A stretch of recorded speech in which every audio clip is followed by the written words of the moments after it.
10월 13일 수요일 저녁에 우리 주 하나님께 예배하기 위해서 또 우리 주님의 말씀을 듣기 위해서 이 자리에 함께 모여주신 우리 로고스 교회 성도님들 한 분 한 분을 우리 주님의 이름으로 환영하고 축복합니다. 네, 오늘은 하나님께서 오늘 우리에게 주신 말씀 미가서 1장을 본문으로 함께 은혜를 나누고자 합니다. 네, 지난 주일 제가 설교했던 내용 다들 기억하시죠? 네, 지난 주일에 제가 어떤 책을 본문으로 말씀을 전했죠? 제가 지금 음소거를 해놨기 때문에 사실 대답을 하셔도 제가 들을 수가 없겠군요. 네, 아모스서를 본문으로 제가 말씀을 전했죠.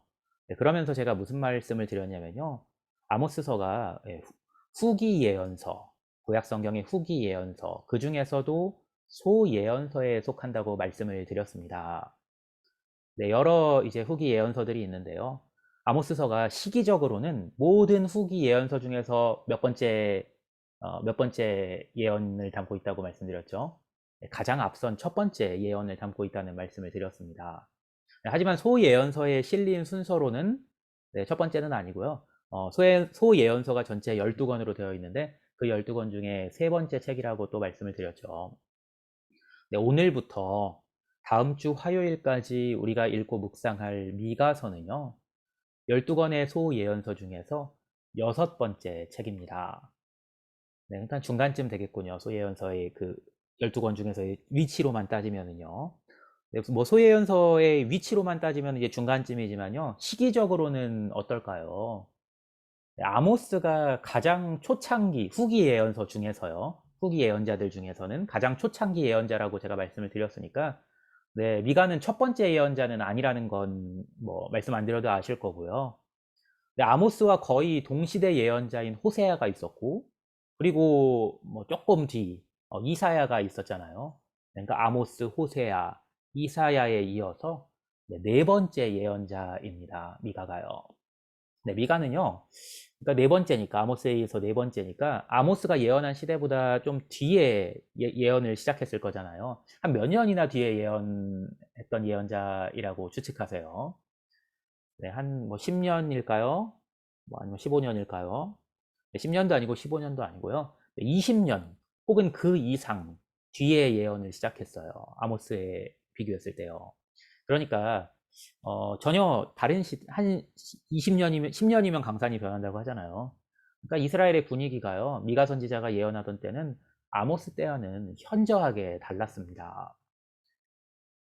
아모스 선지자가 예언 아모스가 예언하던 때에 대해서 제가 말씀을 드리면서 그때 북이스라엘에서 누가 다스리고 있다고 말씀을 드렸죠? 여로보암 2세. 그리고 남유다에서는 우시야 왕이 다스리던 때라고 말씀을 드렸었어요. 아모스의 그때 여로보암 2세가 북이스라엘을 다스리던 그때에는요. 번영의 시대였다고 이스라엘이 정치적이고 그리고 경제적으로 번영을 누렸던 시대라고 말씀을 드렸습니다. 근데 그 번영의 시대가 이미 미가에 이르러서는 지났습니다. 아모스와 호세아 그리고 이사야가 경고했던 우상 숭배와 사회적 부정의로 인한 붕괴의 조짐이 결국엔 곳곳에 보이기 시작했습니다. 그러니까 이미 예언되었던 번영의 시대에 이미 예언되었던 붕괴의 조짐이 이제 미가 선지자 때에 이르러서 이제 결국 본격화돼서 나타나기 시작한 거죠. 이러한 어두운 조짐이 나타나기 시작했을 때 하나님의 말씀이 미가에게 임합니다. 오늘 본문 미가 1장 1절인데요. 유다의 왕들 요담과 아하스와 히스기야 시대에 모레셋 사람 미가에게 임한 여호와의 말씀 곧 사마리아와 예루살렘에 관한 묵시라. 네, 바로 이제 제 설명을 듣고 나시니까 바로 이제 이게 보이시죠? 더 이상 왕이요. 유다의 왕이 우시야 왕이 아니잖아요. 아모스 아모스 때는 이제 우시야 왕이었는데 지금 미가에 이르러서는 유다의 왕들이 요담, 아하스, 히스기야 시대라고 말하고 있죠. 그러니까 세 왕의 시대에 걸쳐 가지고 미가는 꽤 오랫동안 예언한 선지자였던 것 같습니다.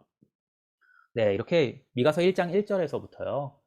아모스가 예언한 시대와의 간극을 경험할 수가 있습니다. 이어서 이제 미가가 어디 사람인지까지도 이제 말씀을 하고 있는데요. 미가가 모레셋 사람이라고 말씀하고 있죠. 모레셋은요, 예루살렘, 남유다의 수도였던 예루살렘에서 남서쪽으로 25마일 정도 떨어진 작은 동네였습니다. 네, 기억하실 겁니다. 아모스는 또 어디 출신이었죠? 아모스도 예루살렘 출신이 아니었죠. 예루살렘 남쪽 변방에 위치한 드고와 출신이었습니다. 네, 이렇게요. 하나님께서는요, 사람이 어디에 있든지 돌아보시는 분이시기에 우리가 어디에 있든지 간에 우리를 쓰고자 하시면 쓰시는 분입니다. 그냥 갑자기 그냥 생각이 나서 그냥 우스갯소리로 하나 그냥 얘기를 하면은요. 내 아내가 서울 사람이거든요. 네, 서울 사람인 아내가 이제 가끔씩 이제 제가 지방 출신이라고 전 대전 출신이거든요.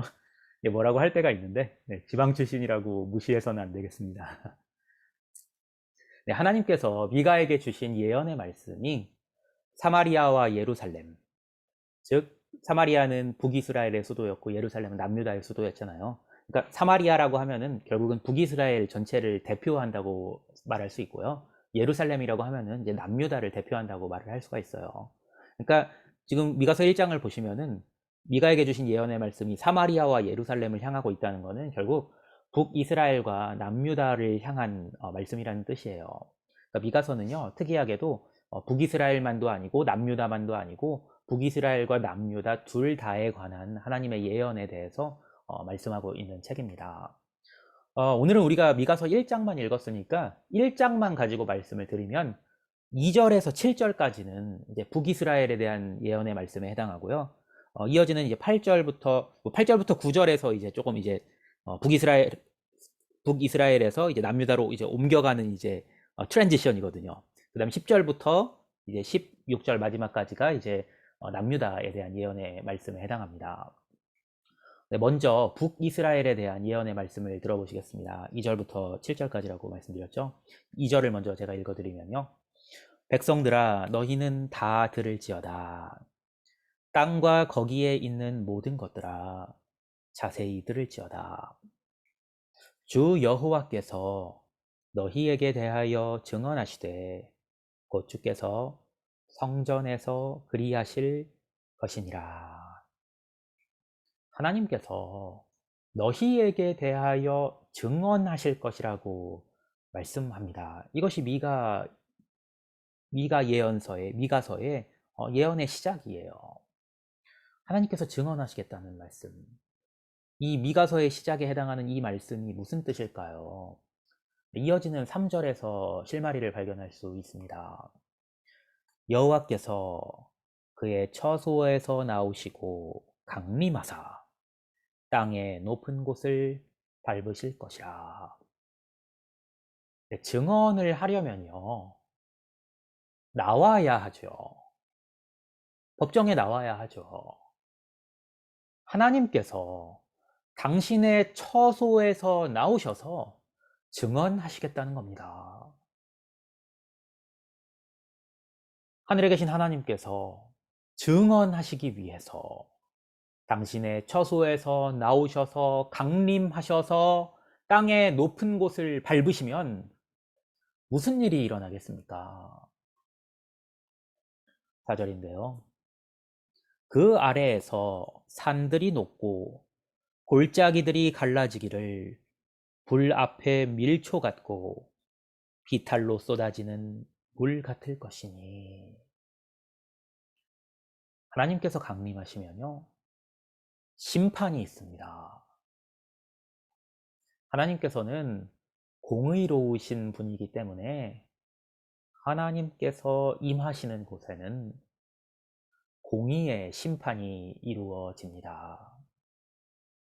이것이 구약시대 이스라엘 백성들이 하나님 보기를 두려워했던 이유였습니다. 그리고 우리 주님께서 재림하실 때에 동일한 이유로 이 땅에 심판이 임할 것입니다. 왜라고요? 이는 다 야곱의 허물로 말미암음이요 이스라엘 족속의 죄로 말미암음이라. 야곱의 허물이 무엇이냐?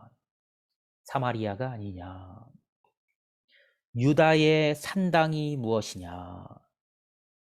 예루살렘이 아니냐? 하나님께서는 우리가 회개하고 돌이킬 때 우리를 용서하시지만 죄에서 돌이키지 않을 때에는 반드시 심판하시는 공의의 하나님이십니다. 왜 예수님의 제자들이 그토록이나 주님의 재림을 마라나타 고대했는데 우리 주님께서는 그 때를 지금까지도 자꾸만 미루고 계실까요? 우리를 사랑하시기 때문입니다. 우리가 죄에서 돌이킬 기회를 주시는 겁니다. 그러나 우리 주님께서 임하실 때, 마침내 임하실 때 주님의 준엄한 공의의 심판이 온 세상에 내려진다는 사실을 반드시 기억하시기 바랍니다. 그 심판의 날을 생각하며 스스로를 날마다 하나님 앞에서 돌아보며 다듬는 사람이 참 그리스도인입니다. 하나님께서 임하시면요, 모든 죄악과 모든 불의가 소멸됩니다. 6절에서 7절인데요. 이러므로 내가 사마리아를 들의 무더기 같게 하고 포도심을 동산 같게 하며 또 그 돌들을 골짜기에 쏟아내리고 그 기초를 드러내며 그 새긴 우상들은 다 부서지고 그 음행의 값은 다 불살라지며 내가 그 목상들을 다 깨뜨리리니 그가 기생의 값으로 모았은즉 그것이 기생의 값으로 돌아가리라. 사마리아가 아시리아 제국에 의해서 아시리아 군대에 의해서 함락되었을 때 남유다 사람들은 생각했을 겁니다. 북이스라엘은 하나님의 심판을 받았지만 우리는 하나님의 심판을 피했구나. 그러나 하나님의 심판은 공의롭기에 심판받을 자를 결코 지나치지 않습니다. 그래서 미가 선지자는 사마리아에 임한 심판이 예루살렘에도 결국엔 임할 것을 말씀합니다. 8절에서 9절입니다. 이러므로 내가 애통하며 애곡하고 벌거벗은 몸으로 행하며 들깨같이 애곡하고 타조같이 애통하리니 이는 그 상처는 고칠 수 없고 그것이 유다까지도 이르고 내 백성의 성문 곧 예루살렘에도 미쳤음이니라. 왜 북이스라엘에 이어서 남유다도 하나님의 심판의 대상이 되었을까요? 방금 읽어드린 9절이요. 8절 9절 방금 읽어드렸는데요. 9절을요. 세번역 성경으로 제가 다시 한번 읽어드려 볼게요. 의미가 더 깊이 담겨 있거든요. 세번역 성경 9절이요.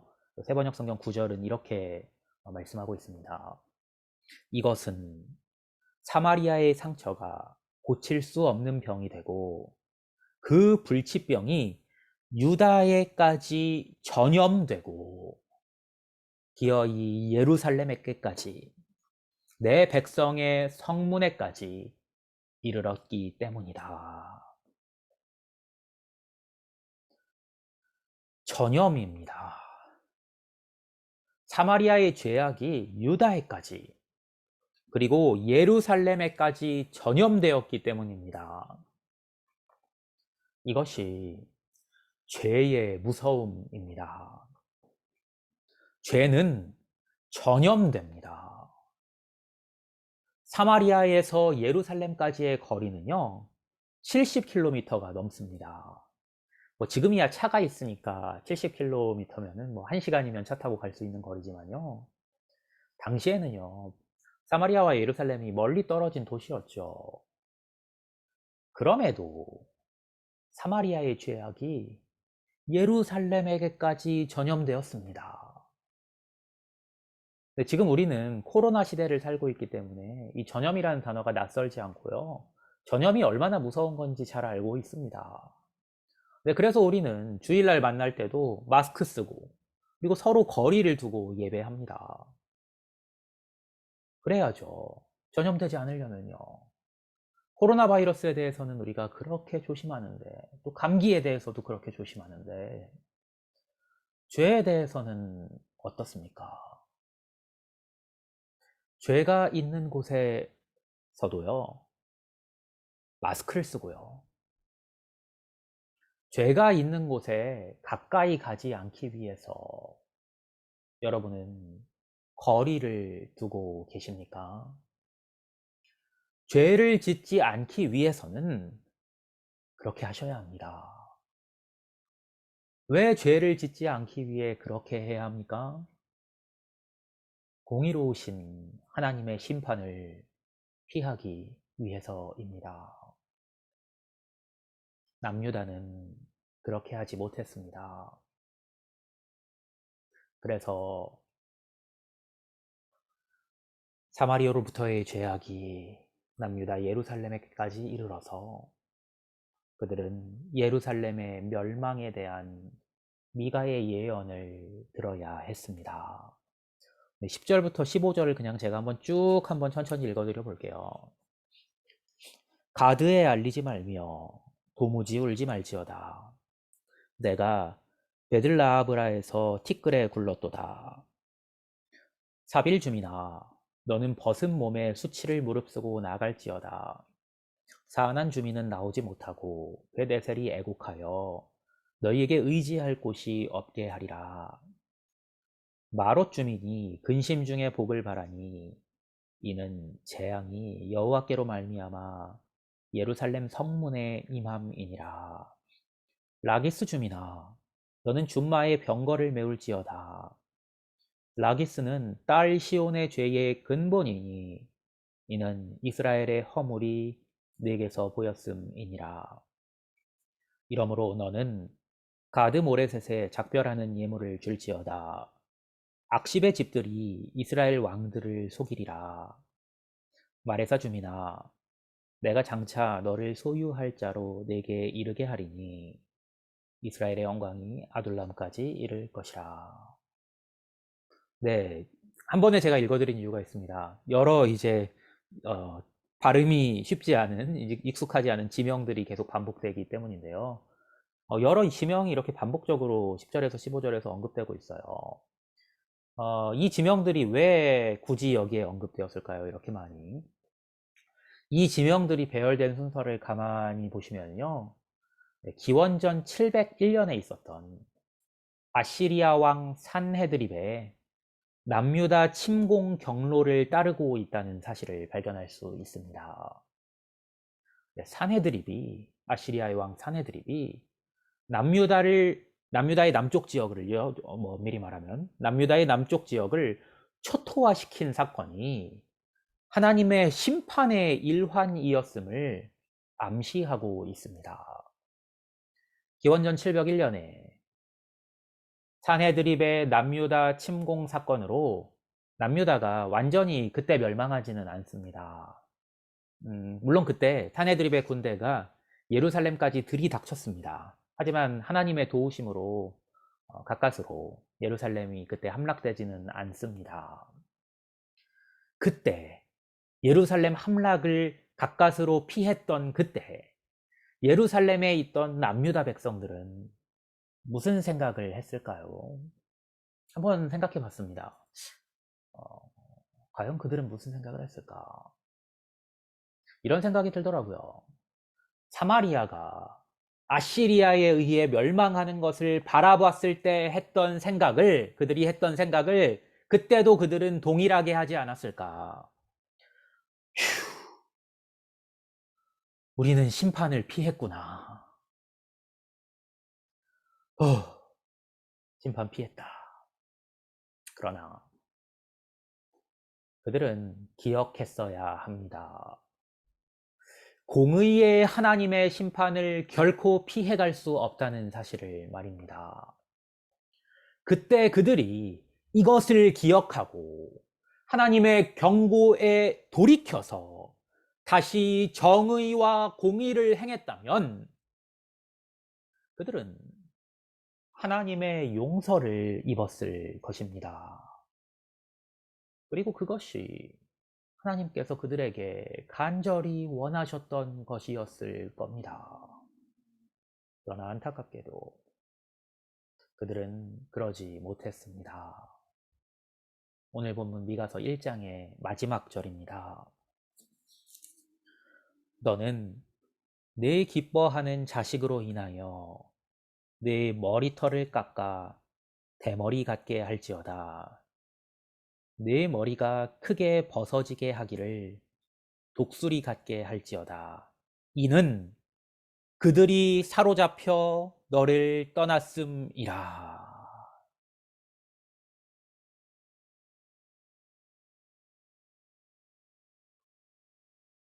무슨 뜻입니까?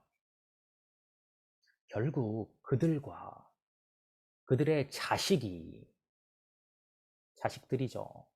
그들과 그들의 자식들이 훗날 사로잡혀서 포로가 될 것을 예언합니다. 바벨론 포로기에 대한 예언이죠.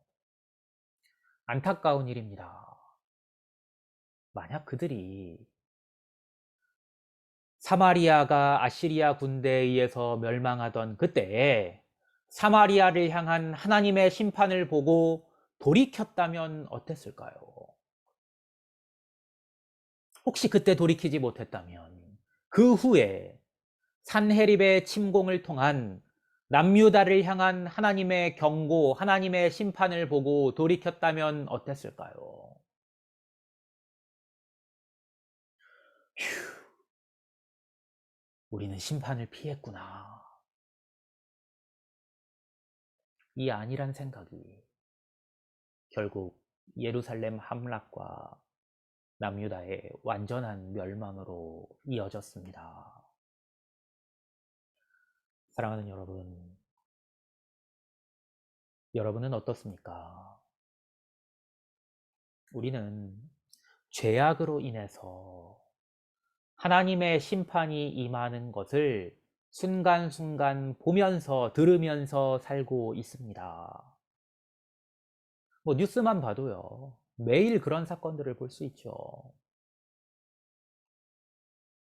그런데 가끔은요.